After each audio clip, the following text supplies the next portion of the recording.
TV খুললেই আগে দেখতে পাবে, পেপার খুললেই দেখতে পাবে আল্লাহু আকবার বলে মানুষ খুন করছে, মোড়ে মোড়ে রাস্তায় রাস্তায় জয় শ্রীরাম বলে মানুষে মারপিট করছে। এটা কি ধর্ম? এটা ধর্ম নয়। কেউ বলছে তুলসীর মালা নাও, কেউ বলছে 1 প্যাচ নাও, কেউ বললে 2 প্যাচ নাও, কেউ বললে 3 প্যাচ নাও, কেউ বললে গলা ভর্তি করে নাও। এটা কি ধর্ম? এটা ধর্ম নয়। এগুলো মত, এগুলো একটা পথ। এটা ধর্ম নয়। ধর্ম কি? ধর্ম সকলার কাছে সমান।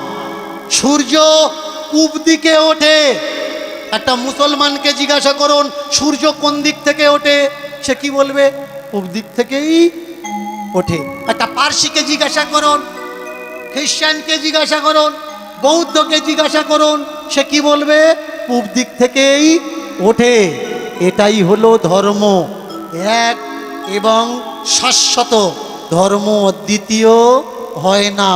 নিম পাতা অসতের মুখে দাও, সে বলবে তিতো কাড়বা। নিম পাতা সতের মুখে দাও, সে বলবে তিতো কাড়বা। ছেলের মুখে দাও বা মেয়ের মুখে, মূর্খের মুখে দাও বা পণ্ডিতের মুখে, এটাই হচ্ছে ধর্ম। সবার মুখে নিম পাতা দিতে হবে। ধর্ম কি? কর্তব্যই হলো ধর্ম। জীবনে যে কর্তব্য করে, কর্তব্যবান থাকে, তাকে কখনো মালা নেওয়া লাগে না, তাকে কখনো তিলক নেওয়া লাগে না।